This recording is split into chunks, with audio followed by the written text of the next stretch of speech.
Saudação, paz e graça, meus irmãos. Eu me chamo Marcos, tudo bom? O Senhor me colocou uma boa palavra nesta noite. A gente se pergunta, por que Deus é tão bom?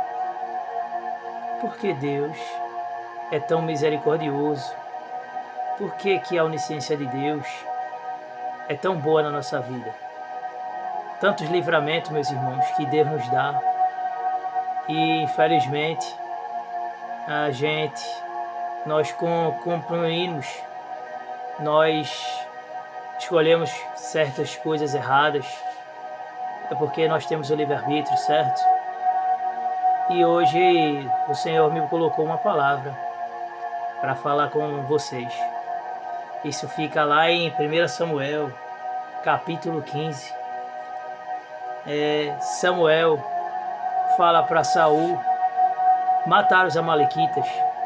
E ele fala assim: vai, pois agora, fere Amaleque, destrói totalmente tudo que vier, não lhes perdoe, porém matarás, desde o homem até a mulher, desde os meninos até o peito, de bois até ovelhas, desde os camelos até os jumentos.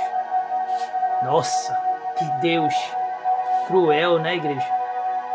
Matar até as crianças que estão sendo amamentadas, os velhos, moços, nada tem que ficar vivo. Só que Saul, pelo passado histórico dele, ele tende a desobedecer ao Senhor. E infelizmente, no versículo 9 de 1 Samuel 15, ele fala que perdoou o povo, perdoou Agag e o melhor das ovelhas e das vacas, e da segunda sorte, os cordeiros, melhor, que havia que não quiseram destruir totalmente. Porém, toda coisa vil, desprezível, destruído totalmente. Perdão, meus irmãos. Saul, ele perdoou o rei Agag e perdoou os melhores bois, os melhores cordeiros, porque na cabeça dele, ele achava que separando o melhor, Deus iria querer.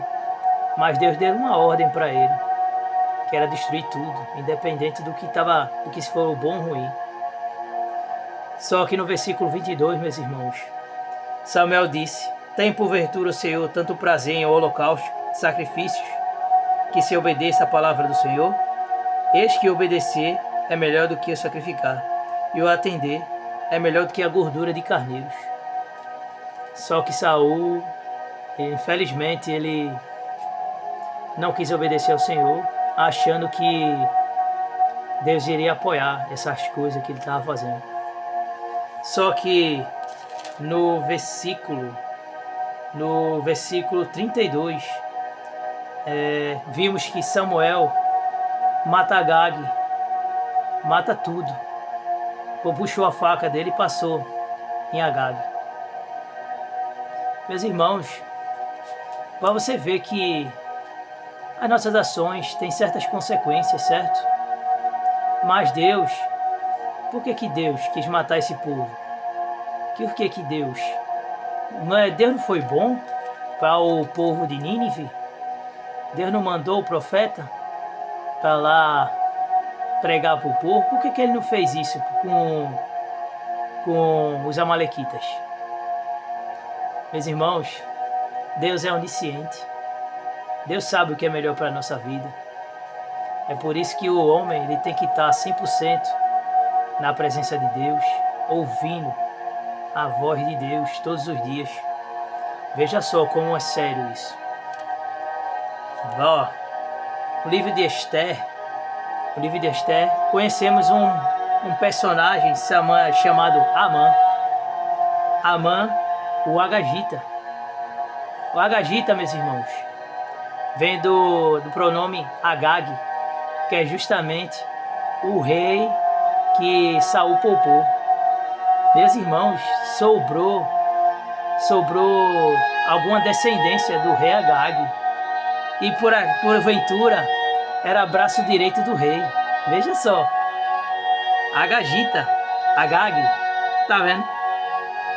Só que esse Agag, ele odiava os judeus, ele odiava a palavra judeu. E ele ficava com mais furor ainda por saber que a pessoa era da descendência dos judeus. Veja como é sério isso. E ele se furou quando Mardoqueu não quis obedecer a ordem de Amã. E ficou com mais furor ainda porque soube que ele era judeu. De algum jeito, de algum momento, meus irmãos, ele conseguiu ter esse anel do rei e começou a tocar o terror nos judeus, quer dizer.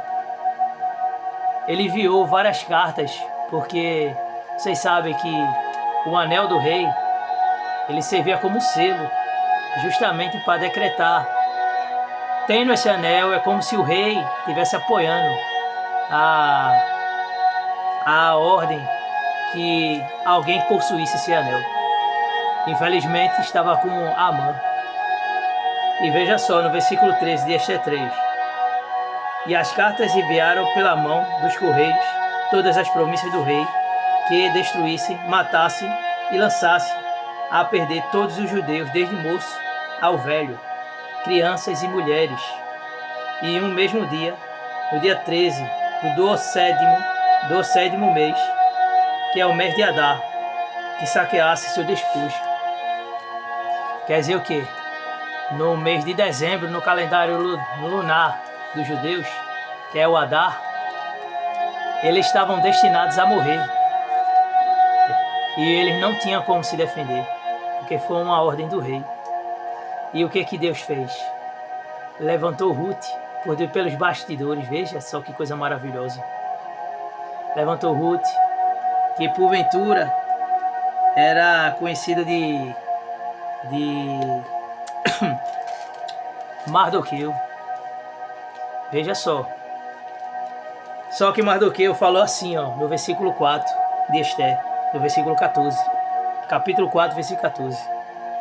Porque se de todo te calares nesse tempo, socorro e livramento, de outra parte virá para os judeus. Mas tu e a tua casa de teu pai perecereis. Quem sabe se tal tempo como este chegasse ao reino. Então disse Esther, que tornasse a dizer a Mardoqueu: vai junto a todos os judeus que se acharem em Suzã, jejuai por mim, e não comais nem bebais por 3 dias, nem de dia nem de noite. Eu e minhas moças também assim jejuaremos.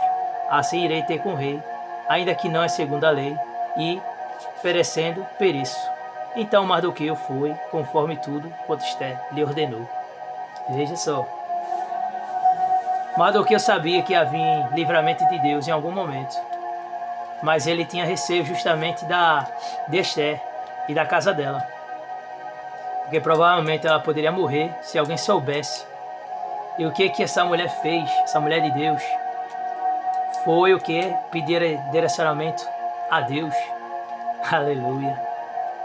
Meus irmãos, tudo que nós fizermos nessa vida, temos que pedir direcionamento a Deus. Temos que orar, buscar a Deus, para não tomarmos como eu posso dizer, meus irmãos, uma alternativa ruim, uma decisão ruim. E ela foi e jejuou para poder se ter com o rei.